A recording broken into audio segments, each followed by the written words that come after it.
Hi, we're going to continue talking about bonding. Similar to before, this is, oxygen. I actually found a material safety data sheet for oxygen from Airgas, very specific name.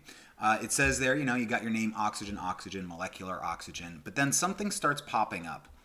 Some sort of information that starts to signify that oxygen is also traveling in pairs. We talked about this before, where this is one of the polyatomics.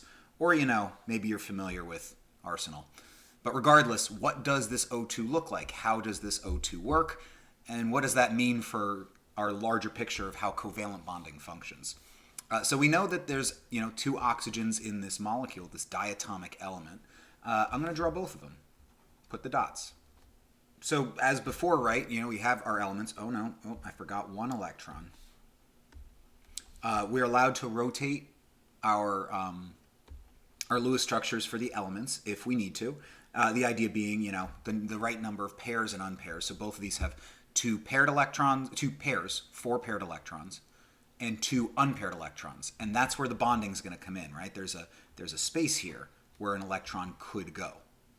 And so in this case, we're going to make a shared pair of electrons here. You might want to say, well, okay, how do we have O2? This is a self-contained particle. If we were to stop here, these two particles would have 7 electrons each associated with them.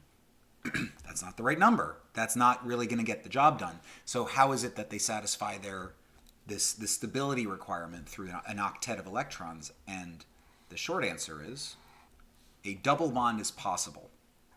Double bonding occurs when you have this mode where you're sharing 4 electrons between 2 nuclei, so 2 pairs. Instead of showing, the 4 dots being shared, you can show 2 lines, right? 2 lines, 4 dots, 4 electrons either way. Notice here that I'm showing that, each pair still has 1 electron shared from each atom. That's still like the idea of covalent bonding still being carried through. And there are some benefits to double bonding. Double bonds in general are shorter than their single bond counterparts, and they are typically at a lower energy or a higher stability. I copied over some information here about the oxygen-oxygen single bond, as in usually shown in like a hydrogen peroxide situation, and the oxygen-oxygen double bond that you might see in like an oxygen molecule. You'll see that the length is not exactly cut in half and the energy is not exactly double. It's a little bit different. And honestly, when we start getting into the numbers of covalent bonding, all the rules seemingly go out the window. So let's try and avoid too many of the numbers too early. I don't want to talk about that. I'll save that for tomorrow. In general, that's the idea. If you need to make a double bond to make sure that this molecule can exist in a stable configuration, you do it.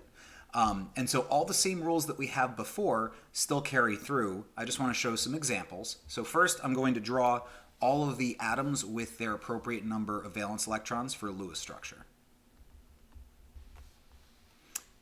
And then, like before, we're just going to start making some pairs to make sure everything is paired up. We're going to start, though, by making single bonds, right? The idea here is we want to make sure all of the elements that we know are in the formula, by the formula, right? We know all these elements need to be in the molecule because that's the chemical formula that we know exists for these compounds. So before we start making any double bonds, a good rule is to make single bonds between all of the elements involved first. Make sure everyone's invited to the party, for lack of a better term. Then going through and saying, well, start pairing up any unpaired electrons to allow, all of our pairing, get 8 electrons around each atom, or, 2 in the case of hydrogen. I realize that it is potentially possible for you to try and draw something that looks like this.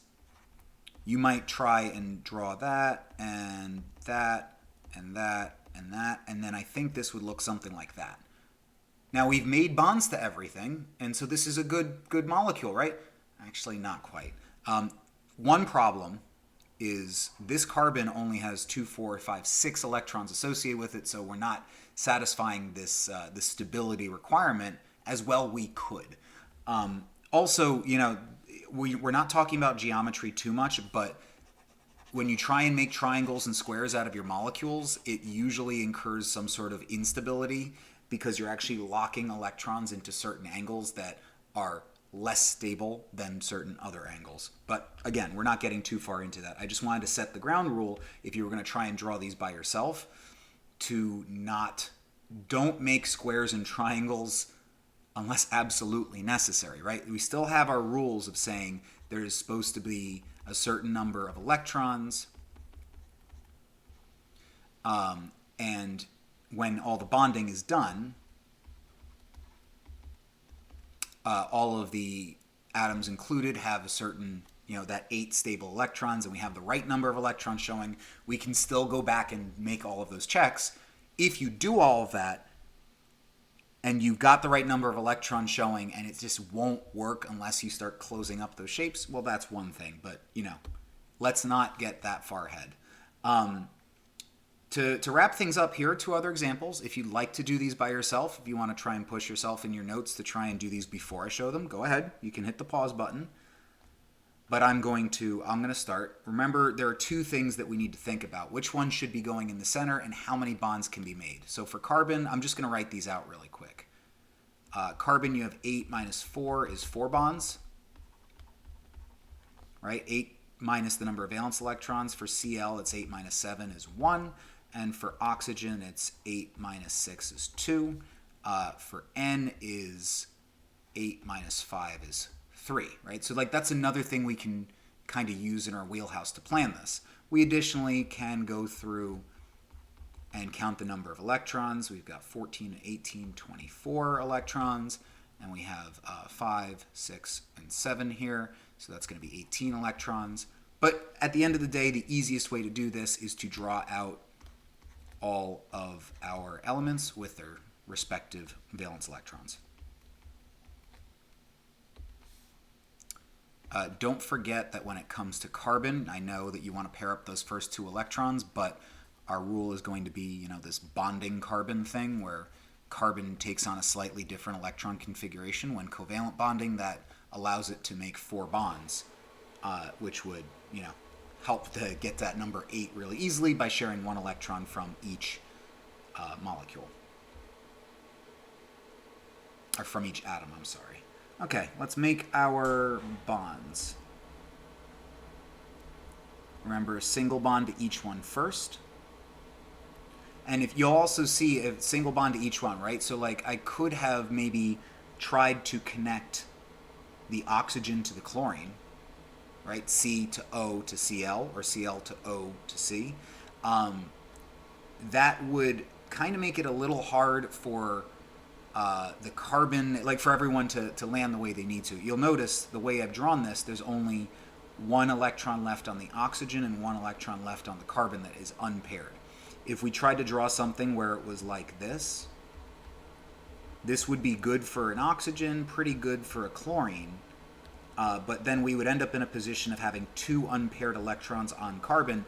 You might think to just pair them up and be done with it, but even if you paired them up, that would still only be 6 electrons associated with this carbon. So this is not a stable way to do it. There's a different way to put this all together. So let me clear this out. And then draw 1 last bond between these 2. And then we need a cleanup step. So what I see here is we have a carbon in the middle. It looks like a double bond to the oxygen and then the lone pairs. And then we've got a single bond to a chlorine with its associated lone pairs, and a single bond to a chlorine with its associated lone pairs. And if we count it up, we've got our 24 electrons showing. Each atom has 8 electrons associated with it. You'll notice that when we have a double bond present in our molecule, it looks like there's this empty region on the carbon. That might seem to indicate to you that things are not good, right? Because we want, all 4 of those regions, top, bottom, left, and right, occupied. But that's okay. The idea is that because of this double bond, we're locking 4 electrons between 2 atoms. And so that does change the geometry slightly. And then to wrap things up let me wrap things up for this. Single bond here. Again, we're going to try and avoid making these long chains and put the carbon in the middle for CCl2O and the nitrogen in the middle for NOCl because, again, that's the lower electronegativity. And then we've got our cleaned up version. We've got a chlorine on the left, bonded to a nitrogen, double bonded to an oxygen. So yeah, just to wrap things up, that's exactly everything. Right? Double bonds are possible. You're allowed to make them. I would make them after having made the single bonds. It's 4 shared electrons. It's technically a stronger and shorter bond. And that's a different tool you have with respect to trying to draw Lewis structures. Thanks for watching.